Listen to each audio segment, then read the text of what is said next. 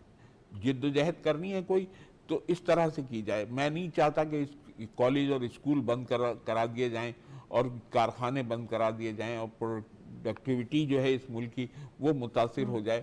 یہ نہیں ہونا چاہیے. ہمیں وہ راستہ اختیار کرنا چاہیے جو ہماری قوم کے لیے, ہمارے ملک کے لیے ایک بہتر راستہ ہو.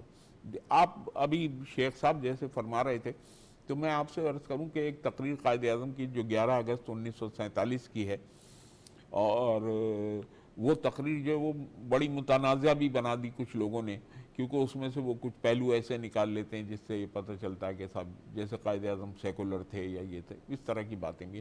لیکن اس تقریر کے جو ابتدائی 7-8 پوائنٹ ہیں نا ان کی طرف توجہ نہیں دیتے. وہ تمام ابھی شیخ صاحب نے اپنی گفتگو میں نریٹ کر دیے سارے کے سارے پوائنٹ, کہ اس میں سب سے پہلا مسئلہ جو تھا وہ یہی تھا کہ رشوت ستانی نہیں ہونی چاہیے ملک میں, بدعنوانی نہیں ہونی چاہیے, اقربا پروری نہیں ہونی چاہیے, اور یہ جو یعنی ذخیرہ اندوزی نہیں ہونی چاہیے.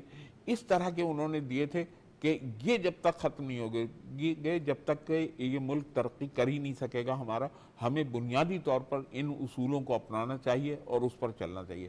ہمارے جو بعد میں جو سیاستداں آئے یا جو لوگ بھی اس ملک کی حکمرانی میں شامل ہوئے ان میں سے بیشتر نے ان تمام اصولوں کو جو قائد اعظم کے تھے انہیں ختم کر دیا اور ان پر قطعی عمل نہیں کیا گیا. آج بھی نہیں کیا جا رہا ہے, معاف کیجیے گا یہ مجھے. تو ہمیں ضرورت اس بات کی, میں اکثر ایک بات کہتا رہتا ہوں کہ تاریخ جو ہے وہ ٹکڑوں میں پڑھنے کی چیز نہیں ہے. آپ کو تاریخ کو تسلسل میں پڑھنا پڑے گا. جب آپ تاریخ کو تسلسل میں پڑھیں گے تو آپ جو واقعات اور ہمارے سامنے رونما ہوتے ہیں یا جو ہم تاریخ سے اخذ کرتے ہیں ان کے ہم صحیح نتائج تک پہنچ سکیں گے. دیکھیں انہیں جو ہے ایک نوکری آفر کی گئی, جو ممبر لا تھا, اس کا نام میرے ذہن سے بھی نکل رہا ہے, بہرحال وہ اس نے کہا کہ آپ ہماری ہم آپ کو مجسٹریٹ لگا دیتے ہیں اور آپ 1500 روپے ہم آپ کو دیں گے. تو قائد اعظم نے 1 منٹ نہیں, وہ ممبر لا تھا, وزیر کا اس کا وہ تھا, قائد اعظم نے 1 منٹ نہیں لگایا اور اس سے کہا کہ نہیں میں ملازمت نہیں کروں گا, کیونکہ وہ پہلے سے ایک پوسٹ تھی مجسٹریٹ کی, اس پہ کام کر رہے تھے, 6 مہینے انہوں نے کام کیا تھا. تو اس کو وہ کہہ رہا تھا اب آپ یہ ختم ہو گئی آپ کی پوسٹ, آپ کو آگے. تو انہوں نے کہا نہیں میں نہیں کروں گا, کیونکہ اب میں ایک دن میں 1500 روپے کمانا چاہتا ہوں. تو حقیقت یہ کہ قائد اعظم کی ایک دن میں 2000 روپے تک آمدنی ہوئی. میں نے اب 2000 بہت جی ہاں, میں نے 1937 کے ان کے ایک خط و کتابت دیکھی ہے جو ایک ریاست ٹونک تھی راجستھان میں, اس کے نواب سے ہوئی ہے ان کی. تو اس میں انہوں نے باقاعدہ یہ کہا ہے کہ آپ میں 500 روپے فی گھنٹہ ہیں میرے اگر آپ کو مقدمہ لڑوانا ہے. اور یہ جب میں بمبئی سے چلوں گا, بھوپال میں مقدمہ تھا, انہوں نے کہا بمبئی سے چلوں گا تو میرا میٹر ڈاؤن ہو جائے گا اور جب میں بمبئی واپس آؤں گا تو یہ میٹر آف ہوگا. آپ کو اگر اتنے پیسے دے سکتے ہیں تو میں حاضر ہوں آپ کا مقدمہ لڑنے کے لیے. تو ان لوگوں نے دیے, انہوں نے 15,000 روپے ایڈوانس بھیجے قائد اعظم کو. تو قائد اعظم کے پاس یہ سارا پیسہ جو تھا اپنی ذہانت اور اپنی وکالت کے جو ان کے وہ تھے اصول, اس کی بنیاد پہ تھا. ایسا نہیں ہے کہ وہ ہر کیس بھی لے لیتے ہیں, منع کر دیتے. قائد اعظم محمد علی جناح رحمۃ اللہ علیہ کی ہم بات کر رہے ہیں تو وہ اتنے کمٹمنٹ والے انسان تھے کہ اپنے ٹائم پہ جو انہوں نے لی تھی اسی پہ ٹائم پہ انہوں نے پھر مقدمہ جو ہے وہ ختم کیا. ہمیشہ یہی کیا. بلکہ اتنے ایسا آدمی تو آپ دیکھیں, ایک مقدمے میں وہ خود انہیں جانا تھا بطور گواہ کے, جو ان پہ قاتلانہ حملہ ہوا تھا 1942 میں. تو وہ کورٹ میں گئے تو وہ تو اتنے بڑے وکیل تھے اس وقت سارے.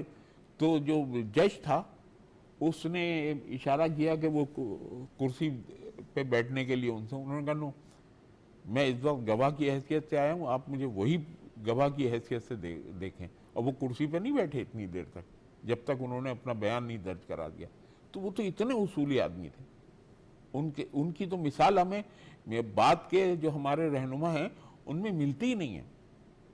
یہ سر ملے گی تب جب ہم ان پہ ہم ریسرچ کریں گے, کچھ اپنی اسٹڈی کریں گے, تو پھر اس طرح سے ہوتا ہے نا, کیونکہ عام طور پہ بہت ساری چیزیں جو آپ جس طرح سے بتا رہے ہیں اس کے لیے پڑھنا ضروری, جاننا, تحقیق کرنا بڑا ضروری ہوتا ہے, لیکن کرتے کیونکہ ہم خود دیکھتے ہیں کہ ہر چیز ہر انسان کو لگتا ہے کہ اسے سب کچھ پتہ ہے. میں معذرت کے ساتھ عرض کروں, شیخ صاحب بھی تشریف فرمائیں, پرنسپل صاحب بھی بیٹھے ہوئے ہیں, جو پاکستان اسٹڈیز پڑھاتے ہیں نا لوگ کالجز میں, اور میں نے ان سے بات کر کے دیکھی, انہیں پوری تاریخ کا علم نہیں ہے, وہ چیزوں کے واقعات کے پس منظر سے واقف نہیں ہوتے, کیونکہ وہ تو ایک جاب کر رہے ہوتے ہیں, انہیں تو جو ان کے سلیبس ہے اس کے مطابق انہوں نے چیزیں دیکھ رکھی ہوتی ہیں, اور وہ ایک دفعہ دیکھی ہوتی ہیں, یعنی کہ ہر لیکچر کے لیے دیکھنا پڑے انہیں, وہ آتے ہیں اور پڑھا کے چلے جاتے ہیں, انہیں پتہ ہی نہیں. تو وہ کیسے طالب علموں کے اندر وہ تجسس اور تلاش کا جذبہ پیدا کر سکتے ہیں, جو کہ اصولی طور پر تاریخ کے حوالے سے ہونا چاہیے. سر لیکن اب تو آپ نے اسٹوڈنٹس کی بات کی, اب تو ہر چیز بڑی آسان ہو گئی ہے, آپ کمپیوٹر پہ آپ ریسرچ کریں, جس کا جذبہ ہوتا ہے نا, اب کسی کی جب بھوک ہوتی ہے تو اس تک ہی وہ کھانے تک جا کے وہ کرے گا, اب جس کی ہوگی, اب ہماری ہے, میرا دل چاہ رہا ہے میں آپ کی کوئی سوال ہی نہ کروں, میں سنتی یہ ہمیں موقع ملے ہم اس طرح سے جس طرح سے, کیونکہ آپ جتنی باتیں کر رہے ہیں, اور مجھے اتنی خوشی ہو رہی ہے کہ میرا لیڈر اس طرح سے تھا. مطلب آج جب ہم زیادہ پڑھتے سمجھتے تو ہم ویسے تو ہمیں بچپن سے بتا دیا جاتا ہے کہ پاکستان ہے آپ کا لیڈر فاؤنڈر, لیکن تحقیق از ویری امپورٹنٹ. اور اس کے ساتھ ساتھ کیونکہ اب نورین بھی بیٹھی ہے, میں ایک اور سوال, کیونکہ آپ کو دیکھ کے ایک بار کوٹیشن میرے قائد کی آ رہی تھی, کام کام اور صرف کام, اور اس میں یہ بتائیں کیونکہ بڑی ایکسپیکٹیشنز تھی, کیونکہ ہماری جو یوتھ ہے, نو ڈاؤٹ آپ سب لوگ ابھی بھی کام کر رہے ہیں, لیکن جو توقعات تھی کہ اگر ایک جو ہے, کیونکہ آپ میڈیا میں بھی کام کرتی ہیں اور یہ بڑا امپورٹنٹ پلر بھی ہے, یہیں سے ہم اپنے پاکستان کا امیج بھی جو ہے پورے ملک میں انٹرنیشنلی دکھاتے ہیں, پروموٹ کرتے ہیں. آپ کیا سمجھتی ہیں کہ ہم جو جرنلسٹ ہیں, جو کام کرتے ہیں, اپنی قائد کی باتوں کو رکھتے ہوئے کتنے سنسیئر ہو کے اس کے ساتھ, اپنی خبر کے ساتھ, اپنے ملک کے ساتھ کام کر رہے ہیں اس ٹائم پر؟ بہت بڑا بھاری سوال ہے, کیونکہ یہاں ریپرزنٹیشن ہے یوتھ کی بھی اور ساتھ ساتھ جرنلسٹ کمیونٹی کی بھی, اور مجھے لگتا ہے کہ یہاں پہ جو ابھی جتنی گفتگو میں سن رہی ہوں, اور آپ صحیح کہہ رہی ہیں کہ جو ایک نشست ہے, بڑی کم ہوتی ہیں اس طرح کی نشست کہ ہمیں بیٹھ کے سننے کو ملے ہماری تاریخ کے بارے میں اور کچھ سیکھنے کو ملتا ہے. یہی ایک بڑی وجہ ہے کہ شاید ہماری جو نوجوان نسل ہے وہ ان سب چیزوں سے بالکل ناواقف ہے. اور شیخ صاحب کی بات کی, رضی صاحب سے بات کی, ہمارا جو ماحول ہے وہ مل ہی نہیں رہا, تو اس میں غلطی میرے خیال سے ینگ مائنڈز کی یا ینگسٹرز کی نہیں ہے. آپ کے سوال سے تھوڑا سا پہلے ایک بات یہ کروں گی کہ ہم 2017 کی اگر سینسس کی بات کریں, we are the 5th largest nation when it comes to youngsters, یعنی کہ 64% سے زیادہ لوگ جو ہیں 15 سے 35 سال کی ایج گروپ میں آتے ہیں, اور وہ آج یہی سوال کر رہے ہیں. اور ابھی پچھلے دنوں ایک ریسرچ بھی آئی ہے کہ سارا جتنا بھی ینگ مائنڈ ہے, جو جتنا بھی ینگسٹرز ہیں, وہ they are looking forward to move from Pakistan. تو وہ اپارچونیٹیز جس کی شیخ صاحب بات کر رہے تھے کہ آپ نے تو خیال نہیں رکھا ہوا نا باقی نہیں, اب وہ اب پرسنل پلاننگ کی بات الگ پوچھیں گی, لیکن اب یہ جرنلسٹک بات بھی دیکھیں کہ جہاں اسٹوری ٹیلنگ, یہی باتیں اگر آپ نے کہا کہ ایک روم میں بیٹھ کے پاکستان اسٹڈیز میں بیٹھ کے, وہ صحیح بات کہی جیسے آپ نے کہ وہ ایک ٹیچر آتا ہے, جاب کرتا ہے, سلائڈ بناتا ہے, پریزنٹیشن دیتا ہے, لیکچر دیا اور چلا گیا, لیکن نہ وہ اسٹوری ٹیلنگ اس کو اتنی پتہ ہے, کیونکہ وہ بھی اسی بھیڑ چال میں اسی فیکٹری سے نکلا ہے اسٹوڈنٹ بن کے, اور وہ آگے بھی وہی چیز دے گا کیونکہ اس کی بھی وہ فاؤنڈیشن نہیں ہے, اس کے اندر کوئی بنیاد نہیں ہے, تو وہ کیا آگے پاس کرے گا. اور یہ سلسلہ چلتا جا رہا ہے, چلتا ہی جا رہا ہے. اور پچھلے عرصے میں پھر ایک پورا فیبرک ہے, ایک ریاست ہے, ایک معاشرہ ہے, ریاست معاشرے میں وہ جو اہمیت ایجوکیشن کی ہے وہ ہے ہی نہیں. ہم جاتے ہیں پھر بات کرتے ہیں کہ بھئی معاشرے میں جب بگاڑ ایک جگہ ہے کہ ایجوکیشن میں اتنا پیسہ لگ ہی نہیں رہا, اتنی فیسلٹیز مل ہی نہیں رہی, تو آپ اس سے ایکسپیکٹیشن سمجھتے ہیں کہ شاید ہم لوگوں کی غلطی ہے. یہاں نوجوان چاہتا ہے کہ اگر میرے معاملات یا میری اپارچونیٹیز اکنامک نہیں بن رہی تو میں سیاست میں ہی کیوں نہ خود جوائن کروں. جوائن کرتے کرتے میں شاید اس چیز کو انسپائر کروں گا, اور میں شاید وہ جگہ لے لوں گا جو شاید ہمارے قائد اعظم نے کہا کام کر کے, کیونکہ انہوں نے بھی سیاست کا راستہ اختیار کیا, انہوں نے بھی ایک لیگل اور ٹیکنیکل وے کا راستہ اختیار کیا کہ جنگ جو ہے یا ایک جو قانونی جنگ ہے وہ اسی طریقے سے ایک ڈگنیٹی کے ساتھ لڑی جا سکتی ہے اور کام کے ساتھ ہی لڑی جا سکتی ہے. تو میرے خیال سے تھوڑا سا ہمیں یہاں پہ یوتھ کو کریڈٹ دینا چاہیے کہ اس سے پہلے کہ اگر سیاست کی بات کریں تو کسی کو کوئی لینا دینا نہیں ہوتا تھا. آج ہمیں پتہ ہے کہ ووٹ آف کانفیڈنس ہوگا تو اس میں کیا حقائق ہوتے ہیں, کیا لیگل کانسٹیٹیوشنل لوگوں کے رائٹس ہوتے ہیں. Credit goes to media. Media نے اتنی اویئرنیس دے دی ہے, بتا دیا, آگاہی دے دی ہے کہ بھائی اس طرح سے ہے, آپ چیزیں جانیں, کیونکہ جتنا ہم نیوز میں دیکھتے ہیں تو وہ جو چیز ہے گائیڈ بھی میڈیا ہی کرتا ہے. مس گائیڈ بھی میڈیا ہی کرتا ہے, کیونکہ میں تو اتنے بیٹھ کے سنتا ہوں نا, میں دیکھتا ہوں بہت سارے لوگ تو انشنٹ اڑاتے رہتے ہیں اور ہم بیٹھے ہوئے سوچتے رہتے ہیں یار اگر ٹیلی فون لائن ہوتی تو ابھی سے لیکن سر اس میں بھی اب لوگ سمجھدار ہو چکے ہیں کہ اچھا یہ چیز بہتر ہے. اب جس طرح سے بات ہی ہو رہی ہے کہ اب لوگ جانتے ہیں کہ اس میں صداقت ہے, اس میں نہیں ہے. اب تو یہ بھی پتا ہے نا کہ فلاں چینل دیکھیں گے تو ہمیں یہ سیکھ ملے گی, فلاں چینل دیکھیں گے تو ہمیں یہ سیکھ ملے گی. تو اسی وجہ سے لیکن ایک جو چیز ہے میری گزارش ہے میڈیا سے کہ ہم اسپیسیفک ڈیز میں جو ہے ہم اپنے قائد کی بات نہ کریں. ہمیشہ جو ہے جس طرح سے پی ٹی وی کو یہ کریڈٹ جاتا ہے, جس طرح سے روزانہ قائد اعظم محمد علی جناح رحمۃ اللہ علیہ کی کوٹس دکھاتے ہیں, شیئر کرتے ہیں بہت ساری جگہوں پہ, یہ ہونا چاہیے, ہمیں اچھا لگتا ہے. تو اچھا فرید صاحب میں آپ کی طرف آؤں گی, کیونکہ آپ سے جتنی میری بات چیت رہی ہے آپ بڑے پازیٹیو, بڑے آپٹمسٹک انسان ہیں چیزوں کو رکھتے ہوئے کہ بھائی انشاءاللہ تعالیٰ آگے جو ہے بڑا اچھا, بڑا خوبصورت جس سے قائد اعظم محمد علی جناح نے خوبصورت پاکستان دیکھا تھا وہ ہم دیکھ پائیں گے. تو آپ کس طرح سے آگے والے پاکستان کو دیکھ رہے ہیں؟ میں مجھ سے اگر کوئی سچی باتیں پوچھے تو میں چاہوں گا کہ جو ہمارے ایجوکیشن میں سیلیبس ہے پرٹیکولرلی لاء کے اسٹوڈنٹ کو ایک پرٹیکولرلی ایک سبجیکٹ جو ہے نا متعارف کروایا جائے قائد اعظم محمد علی جناح کی لائف پہ, ان کی سیاست پہ, ان کے اصولوں پہ, اور ان کی جتنی بھی میں سمجھتا ہوں کہ ایک چھوٹی سی لائف تھی. جہاں تک مجھے یاد ہے کہ he was born on 25 December 1876 and died on 11 September 1948. اگر کیلکولیٹ کریں تو راؤنڈ اباؤٹ 61 ایئرس لائف بچتی ہے. تو 61 ایئرس لائف میں انہوں نے اتنی اچیومنٹ حاصل کر لی کہ ہمیں پاکستان حاصل کر کے دے دیا, اور ان کے علاوہ خود انہوں نے اپنی لائف میں واقعی ایک اچھا سا بیرسٹر تھا, اچھا سا پولیٹیشین تھا, اور اچھا سا ایک جس کو کہتے ہیں کہ عام آدمی تھا. اب جیسے جناح کے ٹوپی ہے, مجھے اس پہ یاد آئی بات کہ شاید یہ بہت سارے لوگوں کو علم ہوگا, میں بھی پاسبل بہت سارے لوگوں کو علم نہیں بھی ہوگا. اب ہمارے پاس جو جسٹس قاضی فیض عیسیٰ ہے, سپریم کورٹ کا جج, بڑی مشہور شخصیت ہے. Basically they belong Pishin Balochistan سے, یہ پریکٹس یہاں کرتا تھا کراچی میں. تو ان کی والد صاحب جو تھا وہ بھی لنڈن میں تھا, اور قائد اعظم محمد علی جناح بھی اس وقت ینگ تھا اور سیمینار وغیرہ کرتا تھا. تو وہ بتاتے ہیں کہ ان کے کسی تقریب میں گئے تو ان سے ان کی دوستی ہو گئی. تو بہرحال قائد اعظم محمد علی جناح ان کے گاؤں میں گئے ایک ایڈریس کرنے کے لیے, ان سے ملنے کے لیے. تو ایک وہ جیسے ایڈریس کر کے واپس آ رہے تھے, ایک عام دکان پہ, یہ ٹوپی والا دکان تھا, تو یہ قائد اعظم محمد علی جناح آگے گئے اور ان سے ٹوپی خریدنے کی کوشش کی. اور جب ٹوپی انہوں نے خریدی, ان کے مختلف نام تھے, اب آج کل کے ٹائم پہ تو جناح کے پہ نا, اس میں ان سے پہلے مختلف نام تھے. تو انہوں نے جب کہتے ہیں کہ خرید لیا تو انہوں نے اپنے پرسنل چیک بک سے ان سے چیک بک کاٹ کے پیسے دے رہا. تو ان دکان والے نے کہا اصل میں آپ سے پیسے نہیں لوں گا. تو انہوں نے کہا جی اگر مجھ سے آپ پیسے نہیں لیں گے تو میں آپ سے ٹوپی بھی نہیں خریدوں گا. قاضی فیض عیسیٰ کا والد صاحب کہتے ہیں کہ انہوں نے کہا میں دے دوں گا, آپ میرے مہمان. نہیں آپ ہی نہیں, یہ ٹوپی اپنے پیسوں سے خریدوں.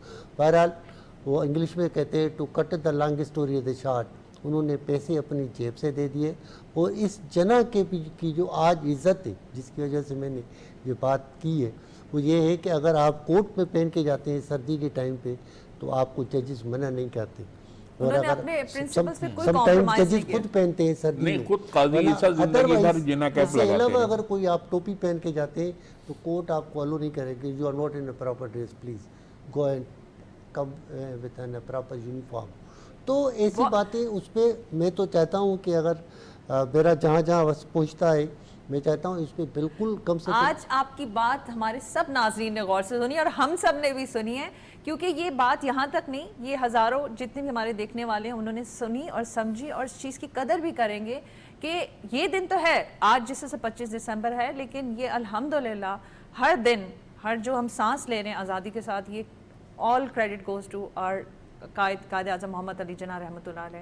ان کو ہم سلام بھی پیش کرتے ہیں.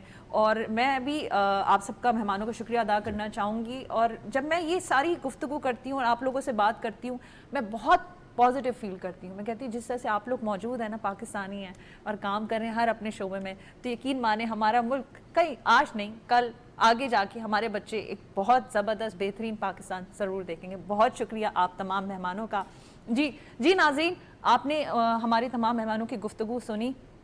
ہمارے قائد اعظم محمد علی جناح جو ہے وہ انٹرنیشنل لیڈر تھے. انہوں نے یہ جو مثال آزادی والی, یہ جو ایک مثال سیٹ کی کہ آزادی حاصل کرنا اتنا آسان نہیں تھا اور نہ ہے.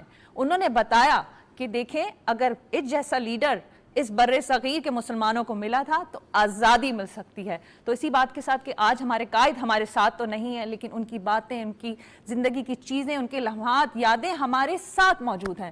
تو ہم ان چیزوں پہ کچھ پڑھ کے, کچھ سمجھ کے, کچھ تحقیق کر کے اچھے پاکستانی اور شہری بن سکتے ہیں. اسی بات کے ساتھ اپنا بہت خیال رکھیں. مجھے مونا خان کو اجازت دیں. قائد اعظم محمد علی جناح زندہ باد, پاکستان زندہ باد. محمد علی جناح, محمد